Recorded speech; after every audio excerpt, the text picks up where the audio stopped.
बिगाड़ा काम बिगाड़ा। 3 बहुओं के रवैये से सासू माँ बहुत परेशान थी। दरअसल बात ये थी कि तीनों बहुओं में किसी बात को लेकर अनबन हो गई थी। तब से ही तीनों एक दूसरे से मुंह फुलाए रहती थी।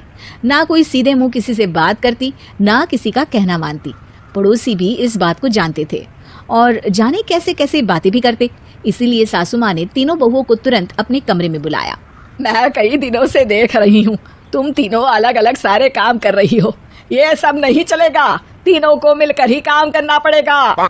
सास की बात सुनकर एकदम से बड़ी बहू बोल उठती है। नहीं मम्मी जी, मैं इन दोनों के साथ कुछ नहीं कर सकती। मैं इस घर की बड़ी बहू हूँ, फिर भी ये मेरा कहना बिल्कुल भी नहीं मानती। अरे जेठानी जी, जानबूझकर मुझे डबल काम करवाती है आप। और छोटी मुझसे टेढ़े मुंह ही बात करती है। इन दोनों के बीच हमेशा सैंडविच बन जाती है मेरी, और मैं हमेशा आलू की तरह बीच में मसली जाती हूँ। मम्मी जी, इन दोनों को लगता है कि मैं छोटी हूँ तो इनके पैरों तले दब जाऊंगी, लेकिन नहीं, मेरा भी उतना ही अधिकार है जितना इन दोनों का है। बड़ी आई दोनों मेरी चुगली करने के लिए, मुझे क्या कम समझ रखा है। तीनों बहू एक दूसरे से बहस करने लगती है और सास दोबारा ये देखकर टेंशन में आ जाती है और सबसे कहती है, चुप हो जाओ, अब से तुम तीनों सारे काम एक साथ करोगी। आंख बंद करके एक दूसरे की बात सुनोगी। तुम तीनों इस बात को गांठ बांध लो, वरना अगली छुट्टियों में तुम्हारा अपना मायके जाना कैंसिल। सास की बातें सुनकर डर के मारे तीनों हामी भर देती हैं।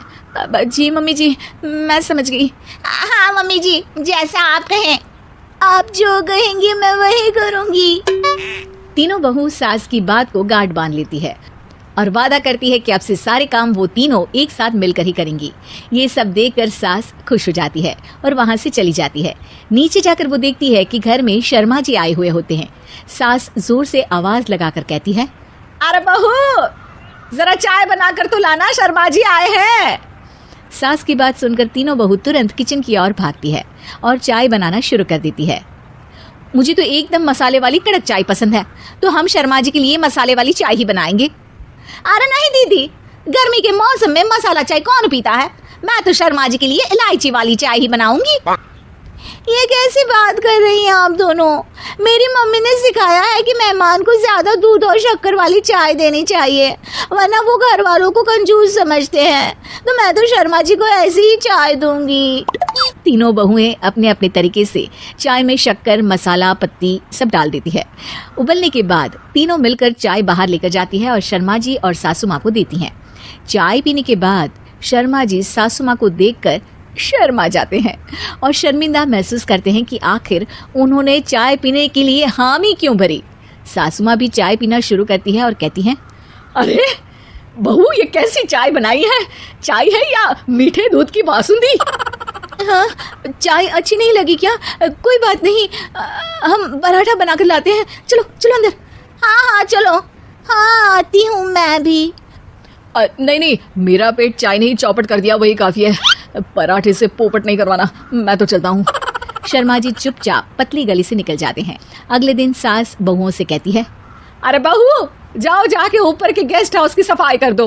कल हमारे यहाँ मेरे दूर के रिश्तेदार आने वाले हैं, तो पूरे कमरे को चमका देना, समझी? तीनों बहू सास की बात को मानकर ऊपर सफाई करने चली जाती हैं और तीनों कमरे की सफाई चालू कर देती है। बड़ी बहू मकड़ी के जाले साफ करती है, तो बीच वाली झाड़ू लगाना और छोटी वाली सर्फ डालकर जमीन धोना शुरू कर देती है। अरे दीदी, जेठानी जी, अभी मैंने पूरी फर्श धोई और आप फिर से धूल नीचे गिरा रही हैं। और मछली जेठानी जी, आप बिना झाड़ू की धूल यहाँ छटक रही हैं। अरे तीनों को साफ करना है, एक साथ सफाई करते हैं ना। अरे वही तो, हम साथ साथ हैं, घर साफ साफ है। तीनों बहू ऐसे ही काम में उलझ जाती है और 2 घंटे तक एक ही कमरे की सफाई करती रहती है। बहुत देर से अपनी बहुओं को ना देखने के कारण सास ऊपर कमरे में उन्हें देखने जाती है, लेकिन कमरे में घुसती ही वो गीली फर्श पर फिसलने के कारण नीचे गिर जाती है। ओरी मोरी मैया, हड्डी मरोड़ के रख दी। आए, मेरी तो कमर ही टूट गई रे। तीनों बहुएं सास को उठाती हैं और बिस्तर पर सुला देती है। अरे मेरे हाथ पैर दर्द कर रहे हैं, दबा दो, आराम मिलेगा। हाँ जी माँ जी। अरे जी माँ जी, जी माँ जी। और तीनों बहुएं एक साथ सास के हाथ को दबाना शुरू कर देती है। माँ की तो चीख ही निकल जाती है और नतीजा ये होता है कि सास के बचे हुए शरीर में भी दर्द उठ जाता है। हाय राम, ये क्या कर दिया तुम तीनों ने। अरे मेरी तो किस्मत ही फूटी है कि तुम जैसी बहुएं मुझे मिली। हे भगवान, पूरे शरीर में दर्द बढ़ गया है। अब तो पता नहीं कि चल भी पाऊंगी या नहीं। माफ करो, मुझे गलती हो गई मुझसे कि तुम तीनों को एक साथ काम करने के लिए बोला। सोचा था तीनों मिलके अच्छे से काम करेगी, लेकिन बड़े बुजुर्ग सही कहते थे कि 3 तिगाड़ा काम बिगाड़ा। तुम लोगों ने ये बात ना आज साबित करके दिखा दी। तुम तीनों को तो समझाना यानी मानो भैंस के आगे भी न बजाना है। तुम्हें अकेले अकेले काम करना है ना, तो अब से तुम अकेले ही अपना अपना काम करो। तीनों बहुएं वहां से जाने लगती है। अरे कहाँ जा रही हो? आप ही ने तो कहा कि अपना अपना काम करो, तो मुझे मुल्तानी मिट्टी लगानी है। अरे मुझे भी तो नेल पॉलिश लगानी है। मुझे ना मेहंदी लगानी है। सास अपना सर पीट लेती है और कहती है, अरे मुझे भी लगाना है कुछ। क्या माँ जी?